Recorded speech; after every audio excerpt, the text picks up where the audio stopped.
আসসালামু আলাইকুম গাইস, আমি চলে আসছি মনপুরা পার্কে। এটা ঢাকা কাশিমপুর লতিফপুর গ্রামে অবস্থিত। এই পার্কের টিকিট 200 টাকা করে।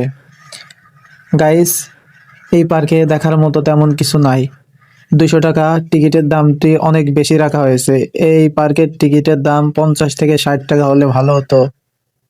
ড্রোন এখন অনেক দূরে নিয়ে গেছে পার্ক থেকে, কারণ পার্কে দেখার মতো তেমন কিছু নাই। এর থেকে প্রকৃতির পরিবেশের সৌন্দর্যটা অনেক বেশি সুন্দর, অস্থির একটা ভিউ আসছে।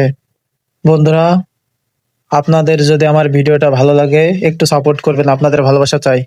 আপনাদের একটি কমেন্ট আমাদের একটি ভিডিও বানানোর অনুপ্রেরণা জাগায়, সো আপনারা একটু সাপোর্ট করবেন।